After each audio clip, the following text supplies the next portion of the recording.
Hey,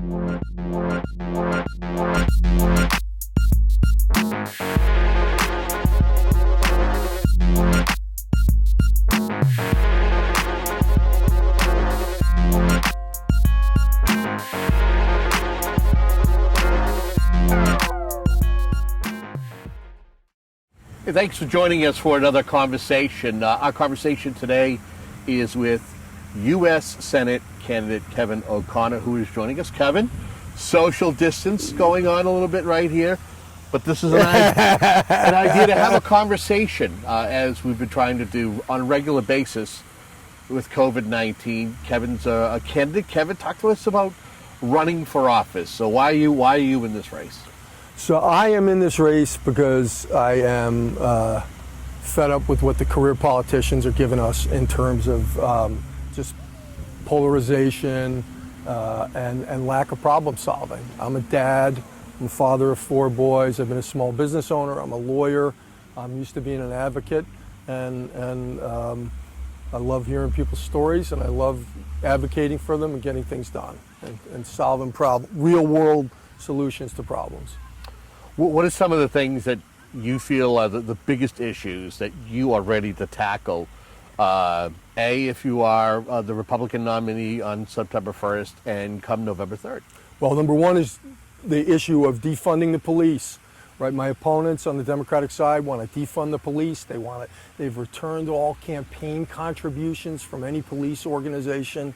I completely disagree with that. I believe that we need safe streets, safe communities, and that will be a top priority for me. And our police need more resources, frankly. They have the most difficult job imaginable, and they need more resources, and I'll support them with it, and we'll work to help them improve in every way possible. But they need more support, not less. Our economy.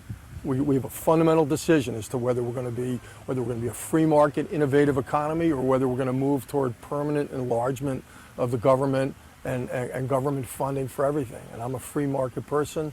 Massachusetts is the cradle of innovation. We have the best problem solvers in the world in our private sector.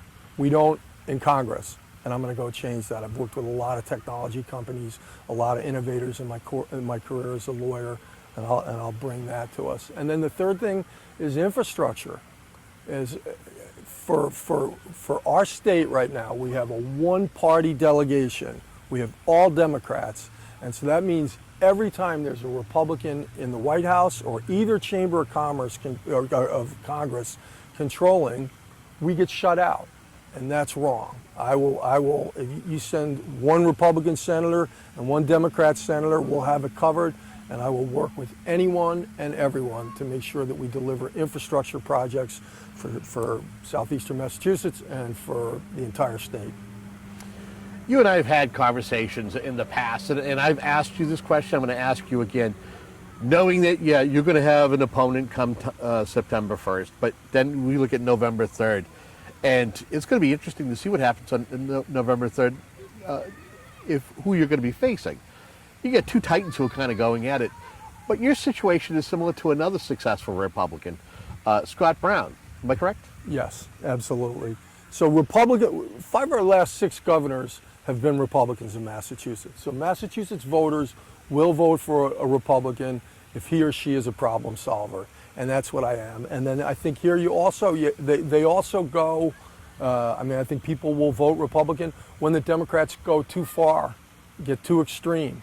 And that's what we have right now. We have extremism. You look at my opponents, they're advocating the most extreme policies possible, whether it's in terms of decarceration of everyone, defunding the police, open borders, you name it. They are on the most extreme end of the Democrat socialist end of the party.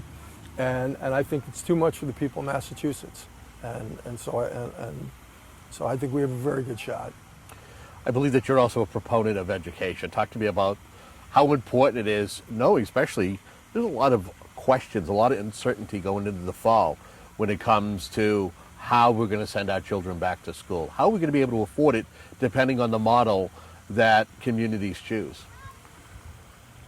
We need a lot more information. Now, I am a father of 4 kids, as I mentioned. I have a 4th grader and I have an 8th grader. They need to go to back to school, so we need to do it safely, but we need to absolutely make sure that our kids are back in school this fall.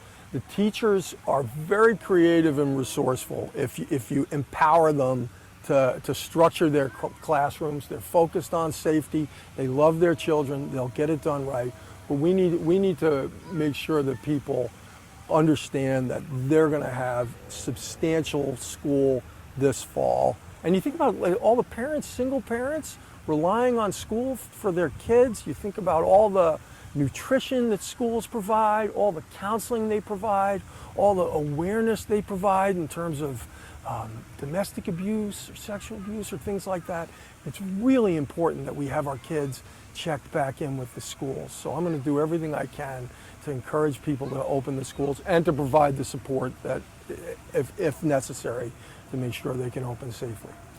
Talk to me about being a fighter. Folks may not know it, but you actually had a fight in order to be able to be a candidate. Am I correct? Absolutely. So I'm a fighter. So I'm a trial lawyer, and I love a good fight. And I've beaten tougher opponents than any of these people. So this year, in order to get on the ballot, I needed 10,000 signatures, which is standard for a Senate candidate. And you have to do it between the middle of February and May 2nd. So that's COVID-19 season. So my dad comes down with COVID-19. He's 86 years old. My mom is my most prolific signature gatherer. So we realized there's no way you can get the traditional ink signatures the way that has been required. So I wrote the legislature a polite letter, and I asked them to please modify the requirements, allow for electronic signatures, something 21st century-ish, maybe cut it in half. And they ignored me. They didn't even respond to my letter. So I got together with 2 Democrats, and we filed an emergency lawsuit before the Supreme Judicial Court, and we won on every issue. So I got on the ballot with plenty to spare. It's a great feeling to know that was your first victory, and it's in a cause to hopefully gain you a seat in the U.S. Senate. Absolutely. Well, Helen Brady won yesterday. Correct. So she decided to go for it when she got our decision on the electronic signatures, and she used our technology. And Congressman Keating tried to keep her off the ballot, and he lost. So democracy is winning amid COVID-19 because people are standing up and fighting, and I'm one of those fighters. Have you had a chance to hear from municipal leaders, state leaders in regards to the needs of the Commonwealth and their concerns with COVID-19? They're concerned about COVID-19. The thing that's concerning them most is public safety, is this movement to defund the police. People are very worried about that all across the Commonwealth. And then COVID-19 is a big burden. And my commitment as a senator will be to make sure that our towns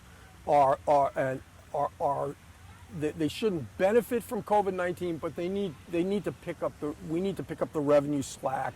We know that roughly when it started in March, we know what the impact has been. The federal government can appropriately fill that void with some other reforms as well, and I'd be in favor of that, helping to, making sure that our communities can continue to operate, having been shut down through no fault of their own.